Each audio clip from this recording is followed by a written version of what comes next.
Olá, eu sou Raquel Landim. O canal UOL conversa agora com Carolina Ragazzi. Carolina foi vice-presidente do Goldman Sachs e vai contar a sua história para nós. Carol, seja muito bem-vinda. Eu queria começar que você contasse um pouquinho para nós de onde você é, como é que você chegou a São Paulo, qual que é a sua formação e como que você ingressou no mercado financeiro. Raquel, primeiro de tudo, muito obrigada pelo espaço. Eu vim morar em São Paulo em 2005 para fazer Fundação Getúlio Vargas, Administração de Empresas. Eu sou nascida e criada no Ceará, em Fortaleza, filha de médicos. E eu sempre tive essa veia competitiva, né, de querer subir rápido, de querer alçar voos largos. E o mercado financeiro, sem dúvida, parecia um ambiente fértil para atender essa minha demanda pessoal. Mas como foi o desenvolvimento da sua carreira, Carol? Por onde você começou? Como que você entrou no mercado de fusões e aquisições? Por quais bancos você passou? Eu comecei no programa de estágio do Banco Santander. Em 2011, eu fui para a Goldman. Na época, eu tinha 23 anos. Os dois bancos haviam sido contratados pela Portugal Telecom para a reorganização dos ativos deles no Brasil. E nessas interações entre equipes de Goldman e Santander, a turma da Goldman gostou de mim, me chamou para uma entrevista, daí eu passei, foi assim que começou minha carreira lá. Carol, e como foi o desenvolvimento da sua carreira dentro da Goldman Sachs? Você diria que foi acelerado, foi um processo mais lento? Como que são os degraus lá dentro? A carreira do banqueiro de investimento é uma carreira muito estruturada.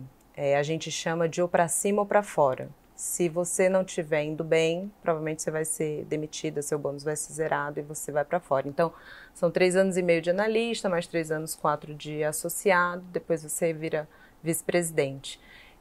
Eu fiz toda a carreira, como eu te falei, eu comecei de estagiária. Quando eu fui para a Goldman, eu já era analista.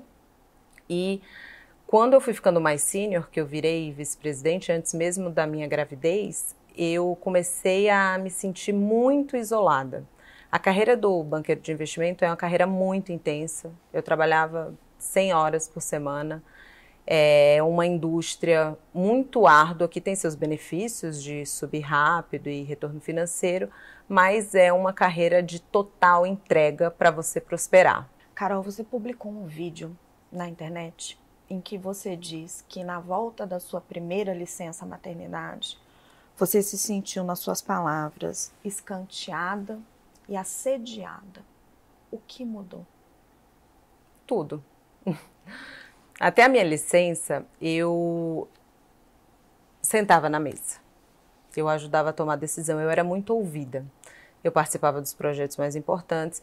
Eu, de fato, colhia as sementes que eu plantava, de uma dedicação exclusiva. Essa carreira, ela te exige que você trabalhe 100% do tempo que você está acordado, basicamente. Da hora que você acorda, da hora que você vai dormir, você está respondendo e-mail, você está disponível. Então, não tinha final de semana, não tinha feriado. E, por todo esse tempo, eu joguei esse jogo e colhi os frutos de toda essa dedicação. Quando eu volto de licença maternidade, os meus projetos precisaram ser assumidos por outras pessoas. E daí o retorno vem com muita dificuldade, porque essas pessoas que acabaram me substituindo não queriam mais sair e a liderança não impôs uma regra que fosse justa, de forma a me blindar, e aí você vai sendo esvaziada. Então, normalmente aconteciam 2 opções, ou eu era excluída do projeto, ou eu participava, mas de ouvinte. A pessoa que estava liderando na minha ausência seguia na liderança e eu ficava ali num papel secundário. E à medida que eu tentava reconquistar o protagonismo que eu tinha, começavam as brigas políticas. Na nossa conversa inicial, você mencionou episódios, por exemplo, da sua necessidade de ir para casa para amamentar sua filha ou para colocá-la para dormir, que isso gerava críticas. Você pode contar um pouco como era isso? Posso. Eu nunca abri mão de, pelo menos no horário noturno, ficar um pouco com os meus filhos e colocá-los para dormir. Então eu ia mais cedo para casa, mais cedo, né? 7h30 da noite, 8 horas. Fazia o que eu não abria mão, que era inegociável para mim, e depois voltava a responder e-mail, voltava a revisar material. E continuava o meu segundo turno. Mas ficava aquele falatório. E eu não estava naquele ambiente para saber o que estavam falando de mim. E na prática, o que acontecia, Raquel? As pessoas que me viam como um alvo fácil de atacar para conquistar o espaço, faziam sem dó nem piedade. As pessoas que respondiam para essas contribuíam para se fortalecer politicamente. Então, pouco a pouco, eu fui sendo minada, fui sendo, de fato, excluída das rodas de decisão, fui tendo meu poder esvaziado, obviamente, com o tempo isso afetou minha remuneração, mas o interessante é que tudo foi acontecendo de forma muito gradativa. Não foi da água para o vinho. As primeiras vezes que aconteceram, na verdade não as primeiras vezes, mas a maior parte das vezes que essas coisas aconteceram, havia um discurso que isoladamente parecia fazer sentido. E aí, mais para frente, eu fui descobrindo que era mentira, foi ficando recorrente, afetou a minha remuneração. Quando afeta a minha remuneração, ninguém me passa um feedback de que aquele declínio é por conta da minha performance, sempre era uma manipulação brutal para justificar com algum fator de mercado, uma crise. Eu lembro que teve um ano que foi uma crise na Malásia, alguma multa que a Goldman levou, e aí o bônus de todo mundo foi cortado, mas para frente eu descobri que era tudo mentira. Então, é um ambiente que Tinha é muito... sido cortado só o seu, é isso? Exatamente. É um ambiente muito difícil de você ler, né? A discriminação é algo extremamente difícil, porque ela não acontece em um contexto que é documentável, na maioria das vezes. Você não está presente nos ambientes que as pessoas estão te diminuindo, né? Esclarecendo para quem está nos assistindo, nós tivemos uma conversa prévia. Você me contou um episódio do estacionamento do seu carro, que pode parecer simples, mas é muito simbólico. Um dia eu cheguei para trabalhar e eu parava meu carro sempre na mesma vaga. Não era uma vaga nominal minha, mas era a que estava sempre disponível. Por 13 anos. Exatamente. Eu sempre parava naquela vaga. E um dia eu cheguei para trabalhar e a vaga estava ocupada e eu brinquei com o manobrista. Falei, o que aconteceu? Você deixou eu parar aí na minha vaga? Ele falou, o moço que parou aí parece que não gosta muito da senhora, não. Disse que a senhora não vai ter mais nem vaga, nem trabalho. Carol. E nesse dia, desculpa te interromper, nesse dia eu pedi demissão, tá? Porque já vinha de uma sequência de muitos fatos, de eu ter que engolir muito sapo, de muita coisa injusta acontecer. E eu pedi demissão. E o meu chefe implorou para que eu ficasse. Que eu era uma estrela em ascensão, que eu não podia fazer isso com a minha carreira, que essa carreira é assim, é muito competitiva, e que é normal, mas que a partir dali eu estaria blindada, porque agora ele sabia. Mas quando a gente acelera o filme, essa pessoa não sofreu absolutamente nenhuma consequência. Esse colega, né? Esse colega, fez esse exatamente. Do carro. E eu acho que o fato de ele ter saído impune, não só nesse episódio específico, mas em todos os outros, dá força para todas as outras pessoas te atacarem também. E à medida que o tempo foi passando e os ataques apareciam, eu ia reportando, né? Claro que eu ia reportando. Reportei para várias pessoas, para o meu chefe direto, para outros diretores do banco. Cheguei a conversar com uma sócia de Nova York a respeito. Falei assim, acho que com uma dúzia de pessoas ao longo desses anos. E nada aconteceu. E eu evitei a todo custo formalizar uma denúncia, porque eu sabia que a partir do momento que eu formalizasse, podia ser um caminho sem volta no sentido de interrupção de carreira. E foi de fato o que aconteceu. Antes da gente entrar nisso, Carol, eu queria trazer um outro episódio. Tem um episódio que você relata nas suas denúncias de que quando você volta de licença maternidade, você era chefe da área de varejo, uma área importantíssima, né, em termos de fusões e aquisições, de que você foi excluída de um projeto vital. Você pode contar esse episódio para nós? Sim. Eu voltava de uma segunda licença maternidade. Eu tinha todas as minhas digitais naquele projeto, porque já tinha trabalhado para o comprador, já tinha trabalhado para o vendedor, conhecia super bem o ativo. E já tinha feito aquele pitch várias vezes. E quando eu retorno... Pitch, para quem não conhece, é uma prospecção de um novo contrato. Financeiro. E meu chefe me passa tudo que eu precisaria assumir e não fala nada a respeito desse projeto. E aí passaram umas 2 semanas, eu fico sabendo o que está acontecendo, e aí eu questiono. E a resposta dele foi uma resposta bem protetiva para mim. Foi a seguinte: você conhece muito bem esse cliente, eles não respeitam o nosso fuso, marcam todas as reuniões 6 da manhã, todos os calls, e não vai fazer bem para você. Você está voltando de licença agora, é a hora que você amamenta, é melhor deixar para lá, eu preciso de você em outras situações. Isso era final de 2020, minha promoção para o cargo mais alto era final de 2021. Então, para mim, aquele projeto era absolutamente crucial, porque era um projeto muito visível, internamente e para fora, dentro do mundo de fusões e aquisições. Acho que naquele ano foi uma das maiores transações. E eu insisti, eu falei, não tem problema, você sabe, você me conhece, eu sou pau pra toda obra, vamos lá. E aí, quando eu insisto, ele muda a narrativa. Ele fala, Carol, esse projeto já está quase assinando e tem outras bolas quicando e eu preciso de você nesses outros assuntos. Obviamente, assuntos muito menos relevantes, muito menos rentáveis e que não me deram visibilidade nenhuma. E a pessoa que foi alocada naquele projeto, que era meu concorrente direto para promoção, foi promovida. E depois você descobriu que esse projeto estava para ser assinado? E depois eu descobri que esse projeto tinha acabado de formar o Clean Team, que é quando áreas específicas de cada empresa, para evitar a questão concorrencial, é alocada para troca de informação segura. Então o projeto estava só começando. O que me impressionou... E de fato foi anunciado 8 meses dali. Carol, eu queria falar de um outro episódio também. Você teve acesso a trocas num grupo de WhatsApp de seus colegas de trabalho que se referiam a você. Você pode descrever para nós que grupo era esse? Não preciso, obviamente, detalhar o nome das pessoas, mas que grupo era esse e o que eles estavam falando? Esse grupo, Raquel, tinha várias pessoas de diferentes níveis hierárquicos.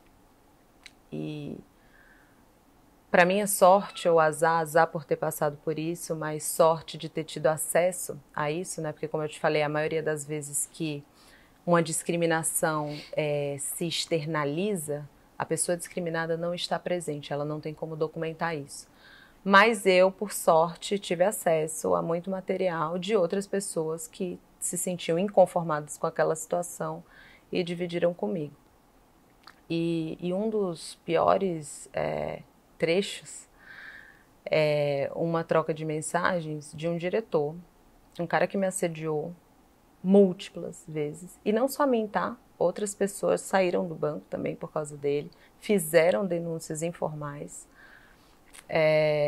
Eles discutem a criação do prêmio Carol Ragazzi. Eu estava de licença maternidade. Prêmio Carol Ragazzi. Eu vou chegar lá. Eu estava na licença, no primeiro mês de uma licença maternidade, não me recordo agora exatamente qual que era, e eles discutem a criação do prêmio Carol Ragazzi, que era um prêmio que eles dariam para pessoas inúteis. Ou seja, eu tinha virado um símbolo de inutilidade, porque eu estava de licença maternidade. Mais pra frente na conversa, eles me chamam de gata gorda. O outro fala, mas tudo bem, porque ela nem ganha tanto. Obviamente, aí minha remuneração anual já tinha despencado. E aí o outro menciona, mas tá tirando do seu. Algo do gênero, eu não lembro dos detalhes. Mas os adjetivos eram tão sórdidos que me embrulha até o estômago de lembrar disso, sabe? Carol, eu queria entrar agora num episódio que eu acho que foi central para transbordar essa história toda e acabou te gerando um problema de saúde. Você pode relembrar pra gente que episódio foi esse e o que ele provocou na sua vida? Eu fui acionada pela escola do meu filho por volta de 12:00 Ele estava na época do desfraude, já tinha usado todas as trocas de roupa e eu precisei levar mais troca de roupa. E nessa janela a gente tinha uma reunião de liderança, onde a gente discute os projetos, os mandatos que a gente ganhou, o que perdeu, o que está vindo pela frente. E eu resolvi entrar por conferência. E normalmente as pessoas vão ao vivo porque é uma reunião importante. Só entra por conferência quem está fora de São Paulo. E a reunião começou, eu estava no mudo. E a gente tinha acabado de perder um mandato de um cliente que eu tinha feito o trabalho como manda o livro, sabe? Tinha checado todas as caixinhas e era uma concorrência de 12 bancos. A gente ficou em segundo lugar, perdeu por remuneração, cobramos mais caro. E a cliente nos ligou e deu esse feedback, que ficou com pena, mas que a decisão não era só dela, tinha um comitê, governança, e que, infelizmente, pelo nosso FII, pela nossa cobrança, a gente tinha ficado fora da transação.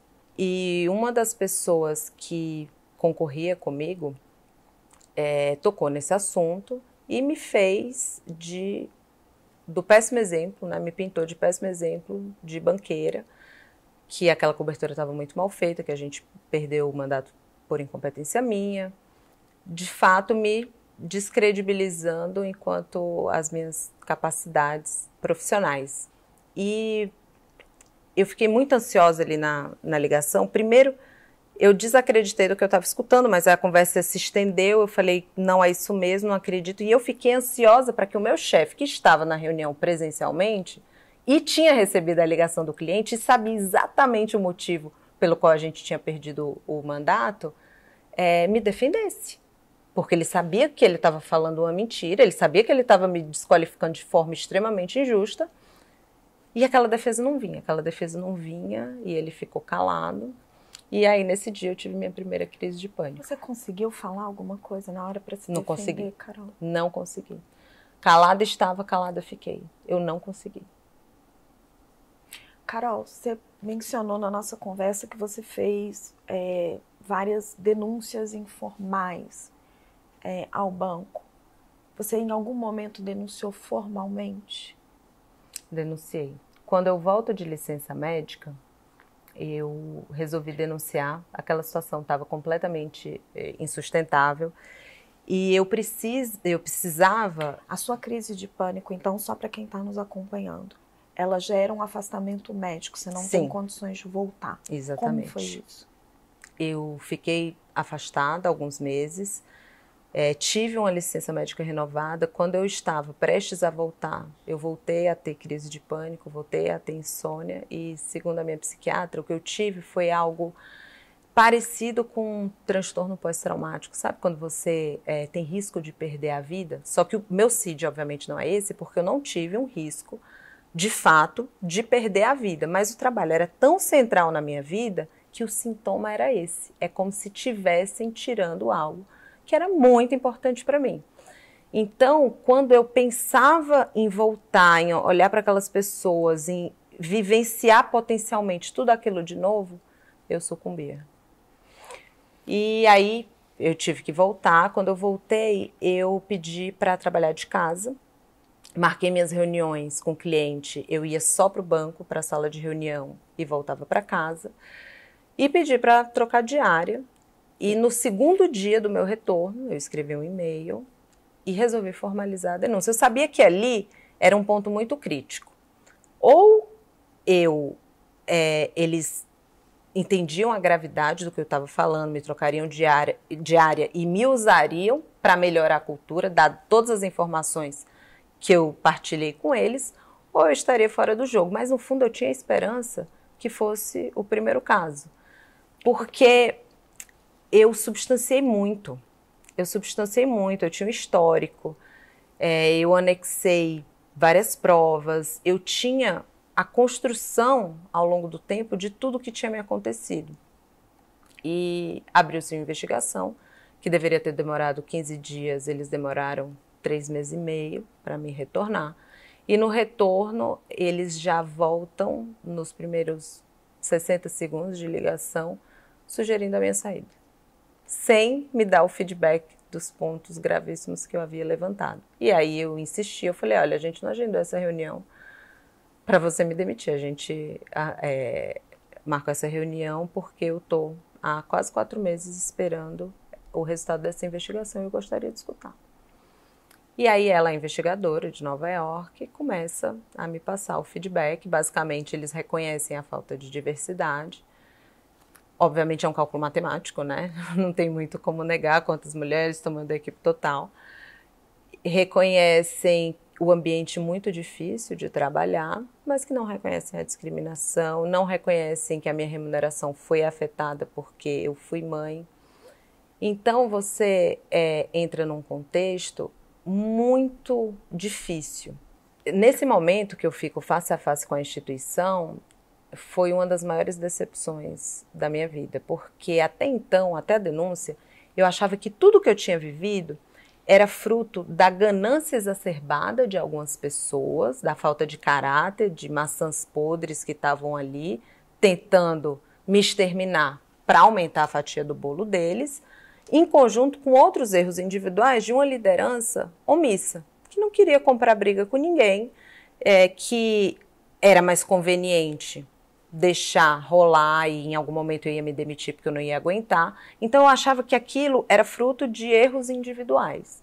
Quando eu faço a denúncia e vem esse feedback, para mim foi um balde de água fria gigantesco, porque o negacionismo de tudo aquilo que me aconteceu mostrava, de fato, a postura antiética da instituição de, ao se deparar com acontecimentos irrefutáveis, prefere negar, colocar embaixo do tapete, se aproveitar, de certa forma, de uma pessoa que está altamente fragilizada emocionalmente para minimizar o custo.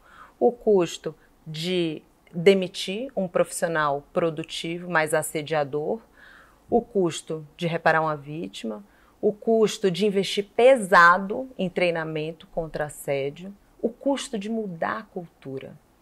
E eles se esquivaram disso. Então, nesse momento, para mim, foi uma grande decepção, porque no fundo, por mais difícil que fosse, eu ainda tinha alguma esperança de que eles iam fazer o correto. Carol, e como se deu finalmente a sua saída do Goldman?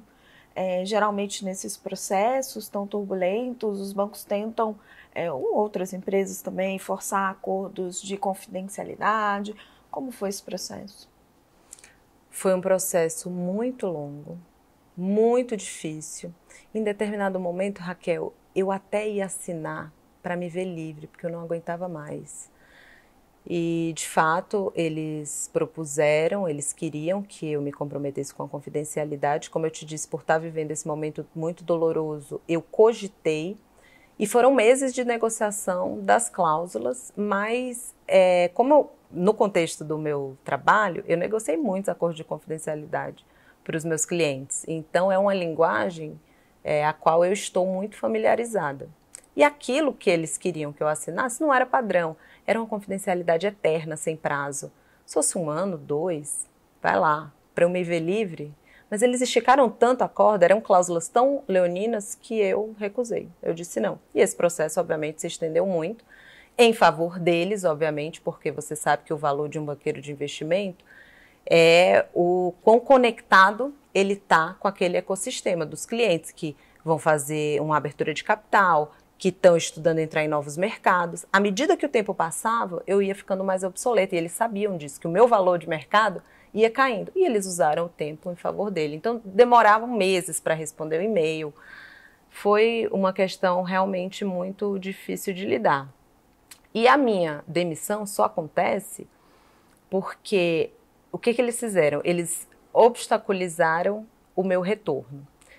Para eu, de fato, voltar às minhas funções, eles precisavam agendar o meu exame médico de retorno ao trabalho, com a empresa conveniada deles.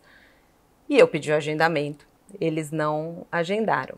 Para eu ser demitida, eu tive que fazer um exame médico numa clínica particular, mandar uma notificação extrajudicial, anexando o meu exame de aptidão. Depois disso, eles demoraram mais de mês para responder. Quando responderam, indicando o recebimento daquilo. 4 dias depois me demitiram. Carol, o que você está fazendo aqui não é comum. Geralmente as pessoas passam por esse tipo de episódios e se calam, por receio de retaliações do empregador, por receio de não conseguir novos empregos. Por que você decidiu falar? Porque essa história não é só minha. À medida que eu comecei a me abrir com outras pessoas e outras começaram a confidenciar, e todo o letramento que eu tive sobre a problemática da mulher no mercado de trabalho, o estudo da própria Cláudia Goldin, Nobel de Economia, 2 anos atrás, mostrando que a maternidade é de fato um ponto de inflexão na carreira feminina, saber que essa demanda é universal das mulheres profissionais que resolvem virar mãe. E eu acho que eu reúno um conjunto de fatores que me dão essa coragem, porque eu tenho uma rede de apoio muito grande, meu marido foi uma peça fundamental. Até curioso, quando eu estava nesse processo de decidir, falo ou não falo, eu consultei 6 pessoas. 5 me chamaram de louca. Você não vai fazer isso, eles vão te processar, vai ser uma dor de cabeça, muita exposição. E meu marido virou para mim e falou assim, olha, vai ser difícil, mas se tem uma pessoa que tem capacidade de fazer isso, que eu conheço é você. Então, assim, eu tenho rede de apoio, eu tenho uma estabilidade financeira, fruto de uma disciplina financeira que eu tive durante todo o período de trabalho, um certo desapego material também, porque essa questão da estabilidade financeira, apesar de eu ter reservas que tiram o pânico, a angústia de ter boletos vencendo e não ter o dinheiro para pagar, o dinheiro é um bicho perigoso, porque se você não coloca um freio, você vira escrava de querer mais, mais e mais. Então, esse desapego material que eu consegui trabalhar ao longo do tempo, de saber o que eu preciso, o que é suficiente, é outra ferramenta que é incomum. E o conjunto de provas que eu consegui reunir ao longo do tempo, de me dar a segurança de que eu posso fazer isso e que se houver alguma retaliação, infelizmente a gente vai se defender com tudo que tem. Então eu acho que vem em mim um senso de responsabilidade muito forte, porque quando eu penso, quantas mulheres reúnem tudo isso que eu tenho? Poucas. E por isso que eu não julgo ninguém que passou por isso e não falou, porque eu, reunindo tudo isso, ainda sinto o medo, ainda sinto a angústia, ainda sinto a ansiedade de saber no que isso vai dar, se de fato eu estou no caminho certo. É difícil pra caramba, então não julgo ninguém que não fez, mas a gente tem que assumir a responsabilidade para si e construir o mundo que a gente quer viver. Eu tenho estudado muito filosofia esses últimos tempos que eu passei nesse processo. E eu tenho pautado cada vez mais minhas atitudes nas virtudes cardeais. Da temperança, da coragem, da prudência. E quando a gente tem tudo alinhado, a gente exerce a justiça. E essa atitude eu tenho certeza que está absolutamente alinhado com as 4 virtudes cardeais. E muito melhor sofrer injustiça do que cometer. Porque quando a gente sofre uma injustiça, só podem nos tirar o que a perecibilidade da nossa vida terrena vai nos tirar de qualquer jeito. São os bens materiais, a reputação, é o dinheiro. Isso tudo vai com o tempo. Mas quando a gente comete uma injustiça, essa mácula na nossa essência a gente carrega para a eternidade. Então, apesar dos pesares, tudo que aconteceu eu vejo como talvez um presente do universo de me dar todos os ingredientes que são necessários para agora eu, quiçá, conseguir fazer a diferença na vida de outras mulheres. Carol, quero te agradecer muito essa entrevista, muito por compartilhar a sua história comigo, com os telespectadores do UOL e com todas as pessoas que estiverem nos acompanhando. Muito obrigada mesmo, foi uma honra. É uma honra meu, muito obrigada por divulgar essa história. Procurado pela reportagem, o Goldman Sachs afirmou que as acusações de Carolina Ragazzi são falsas. Em nota, o banco disse, abre aspas, no Goldman Sachs temos políticas generosas de licença para apoiar nossos funcionários em diversos momentos importantes da vida e não toleramos qualquer forma de retaliação contra um colaborador que faça uso dessas licenças. Contestamos veementemente essas alegações que são falsas. Não seria apropriado comentar as circunstâncias específicas ou o desempenho de um funcionário em particular. Fecha aspas. Uau!